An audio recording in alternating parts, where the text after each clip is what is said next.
Shalom, bonjour peuple de Dieu, ici c'est votre ami, votre serviteur, le pasteur Aimé Souvaï, qui vous lance en ce jour un message d'encouragement pour nous conduire dans un moment fort de prière. Alors le thème qui m'a été donné, que j'aimerais aborder en ce jour, c'est « J'entrerai malgré la loi en possession de mon héritage ». Et dans ce cas de figure, je vais principalement me concentrer sous le sous-thème le mystère de la prière ou la puissance de la prière. Alors rapidement, vous allez tourner avec moi dans le livre d'Esther, qui est un livre qui est rempli de révélations et d'encouragement dans le cadre de la prière. Et nous allons voir une femme que Dieu a puissamment utilisée, une de ces rares femmes pour lequel on a donné le nom de tout un livre dans la parole de Dieu, Esther, qui s'appelle aussi Hadassa. Elle était en fait la cousine de Mardoché, qui l'a élevée comme sa fille, et voilà que en fait Mardoché et Esther faisaient partie du peuple juif qui était en esclavage en Babylone. Et après que Zorobabel ait conduit une partie du peuple, de retour en Israël, il y avait quand même une partie d'Israël qui était restée à Babylone. Et de Babylone, ils se sont retrouvés en fait sous l'esclavage encore de l'Empire perse. Et nous sommes exactement sous la domination du roi Assuérus. Et juste pour vous mettre en relief, il y avait dans ce temps du royaume de Perse, le roi Assuérus qui avait élevé un homme qui s'appelait du nom de Agag. Et Agag, juste pour nous faire comprendre un peu l'historique, Agag était, Aman, était le fils de Agag, Agag qui était un des rois des Amalécites, quand vous vous rappelez dans 1 Samuel le chapitre 15, quand Dieu avait envoyé le roi Saül pour aller exterminer le peuple des Amalécites, en fait, qui s'était élevé contre Israël pour lui barrer la route quand ils étaient sortis de l'esclavage en Égypte. Alors l'Éternel avait dit qu'il effacerait de la mémoire Amalek et tout son peuple. Voilà que quand le peuple d'Israël jouissait de sa délivrance, après être sortis de l'Égypte, ils étaient en route pour hériter la terre promise. Le peuple, les Amalécites se sont levés pour barrer la route au peuple d'Israël pour qu'ils ne puissent pas entrer dans leur héritage. Et c'est pour cela que Dieu avait envoyé le roi Saül pour se lever et aller en fait vouer par interdit tout le peuple des Amalécites. Donc il devait tuer les bœufs, il devait tuer les brebis, il devait tuer aussi le roi, il devait tuer, effacer la mémoire de tout ce peuple.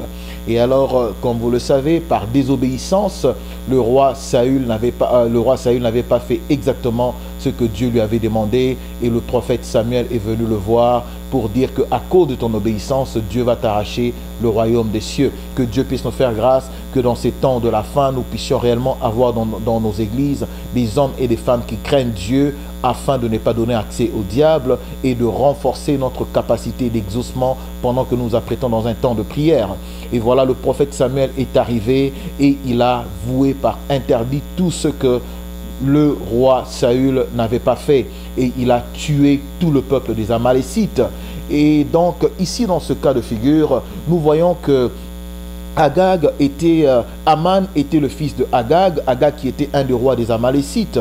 Donc Aman, descendant d'Amalécites, en fait avait nourri une haine contre le peuple d'Israël qui avait pour Dieu, le Dieu d'Abraham, d'Isaac et de Jacob. Et voilà que maintenant, Aman se retrouve dans le royaume d'Assuérus, et à côté, il y avait le peuple juif qui était sujet de ce royaume.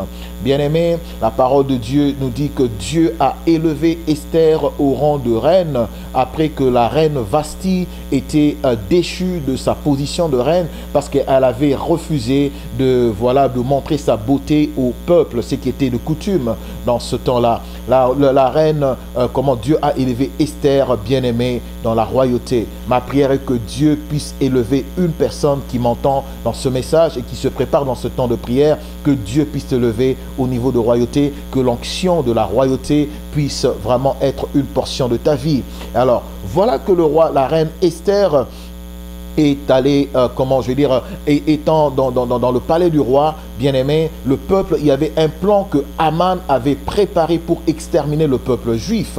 Alors, pour exécuter ce plan, il y avait certaines lois qui étaient adoptées, en fait, au détriment de ce peuple. En fait, il y avait trois lois qui étaient adoptées pour en fait faire du mal au peuple de Dieu. La première loi se trouve dans Esther le chapitre 3 où la parole de Dieu nous dit qu'Assuérus, alors Aman dit au roi, Assuérus, il y a dans toutes les provinces de ton royaume un peuple dispersé parmi le peuple. Ils ont des lois différentes de celles de tout le peuple et ils n'observent point les lois du roi. Il n'est pas dans l'intérêt du roi de les laisser en repos.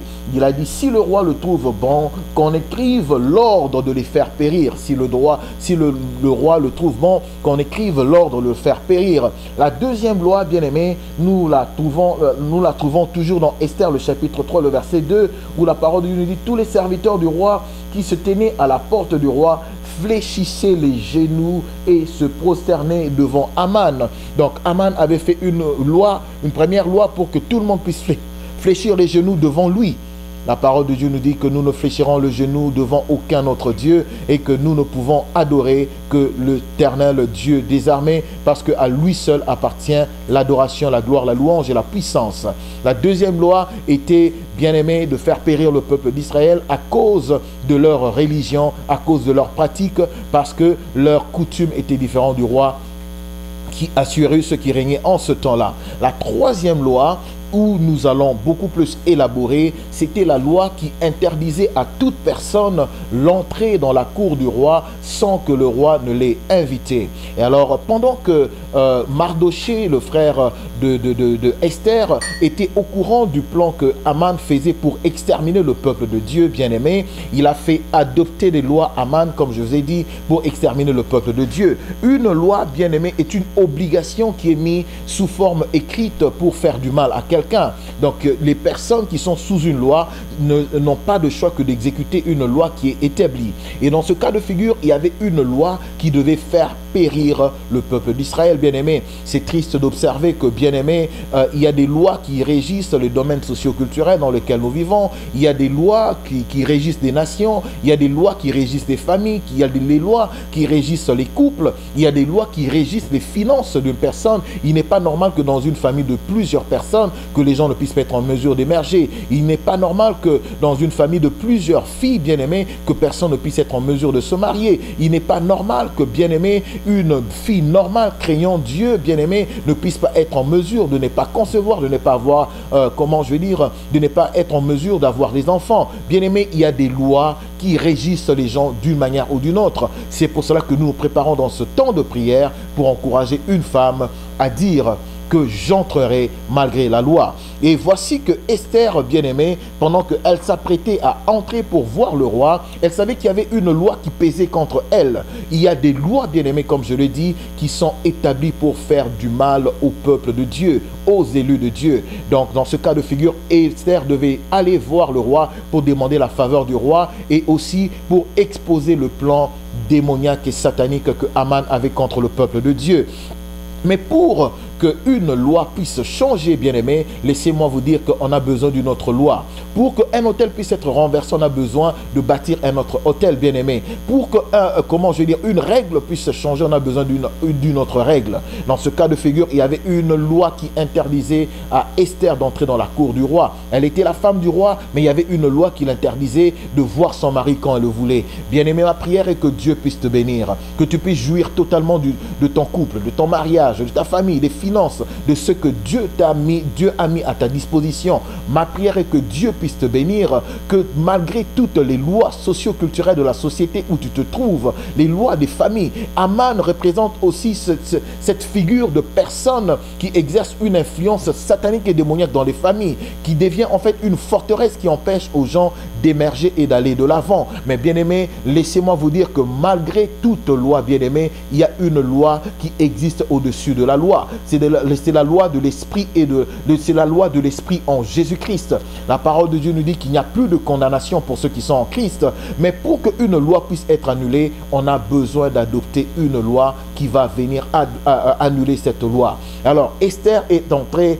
Avant d'entrer dans la cour du roi, il a demandé le soutien de son peuple. 3 jours de jeûne où il devait chercher la face du Seigneur pour annuler la loi que Aman avait adoptée. C'est pour cela que je veux inviter une personne à découvrir ces quelques points que Esther a fait pour en fait entrer. Donc il y a premièrement la prière, bien aimé, pour changer une loi négative, une loi de mort vers une loi de vie, une loi de bénédiction. Il y a besoin de la prière pour changer la malédiction à la bénédiction. Il y a besoin de la prière pour changer la maladie à la guérison, à la santé divine. Il y a besoin de prière pour changer la loi du célibat en loi de mariage. Il y a besoin de prière pour changer la loi de la défaveur en une loi de faveur, bien aimé. Mais pour cela, bien-aimé, Esther a eu besoin de prière. C'est cela que nous avons besoin d'apprendre cela. Laissez-moi vous dire que quand il y a une loi qui se présente devant nous, bien-aimés, pendant que nous nous préparons à entrer dans la prière, j'aimerais juste encourager une personne à savoir la puissance qu'il y a dans le nom de Jésus.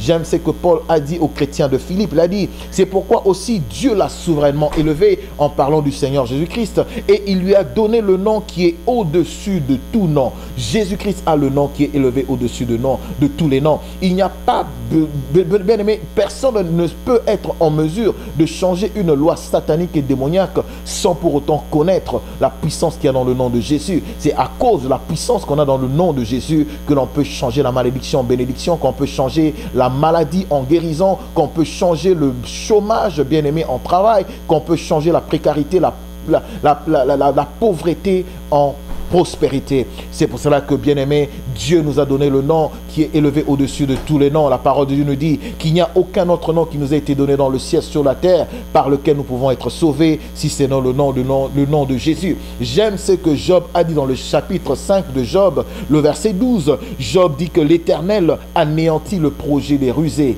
L'Éternel anéantit le projet de rusés. Mais comment ça se fait? Ça se fait par la puissance de la prière. La prière qui reconnaît la suprématie, qui reconnaît que l'Éternel, Dieu des armées, est élevé au-dessus de tout. El Elyon, le Dieu d'Abraham, d'Isaac et de Jacob, le Dieu de la Bible. Bien-aimé, j'invite une personne à reconnaître la grandeur du nom de Jésus. J'aime encore ce que le psalmiste a dit dans le 7e chapitre de Psaume, à partir du verset 15 jusqu'au verset 16. Il dit qu'il fait tomber les méchants dans leur propre fosse. Je prie qu'une personne qui s'apprête à entrer dans ce moment de prière, que l'Éternel puisse faire tomber tes ennemis dans la fosse qu'ils ont créée pour toi. Que l'Éternel puisse annuler par la puissance de la prière, bien-aimé, toute loi qui a été établie contre une famille, toute loi qui a été établie contre une sœur, toute loi qui a été établie contre tout frère. Je dis que tu feras partie de l'exception. Pendant que tu te prépares à entrer dans ce temps de jeûne, je dis qu'une personne va voir puissamment la main de Dieu se manifester dans sa vie avant la fin de cette année. Pendant que tu te prépares à entrer dans la prière, pendant que tu reconnais la puissance qu'il y a dans le nom de Jésus, pendant que tu t'apprêtes à entrer dans le jeûne et dans la prière, bien-aimé, tu ne peux pas vaincre un ennemi que tu élèves. Tu ne peux pas vaincre un ennemi, bien-aimé, que toi-même tu mets dans un grand piédestal. Bien-aimé, tu ne peux vaincre que l'ennemi que tu peux minimiser. Tu ne peux vaincre l'ennemi, bien-aimé, que tu mets, tu ne peux vaincre que l'ennemi que tu mets au pied de à tes pieds, bien-aimé. Que l'Éternel puisse encourager une femme, que l'Éternel puisse encourager un homme, une famille. Bien-aimé, je dis qu'il y a la victoire dans le nom de Jésus. Il y a le succès dans le nom de Jésus. Malgré la loi, j'entrerai malgré la loi. J'entrerai en possession de mon héritage.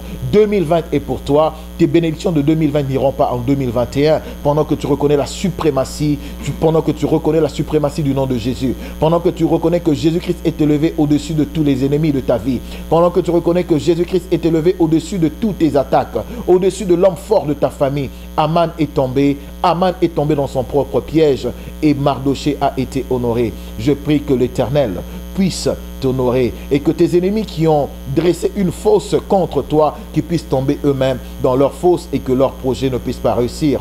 J'entrerai malgré la loi, je posséderai mon héritage. Tu as un héritage à gagner. Prépare-toi à entrer dans ce temps de prière. Il y a la puissance dans le nom de Jésus. La prière efficace du juste a toujours un effet. Que Dieu vous bénisse. C'était votre serviteur. C'était juste pour vous donner un encouragement à vous apprêter à entrer dans ce temps de prière. Que l'Éternel vous bénisse. Shalom.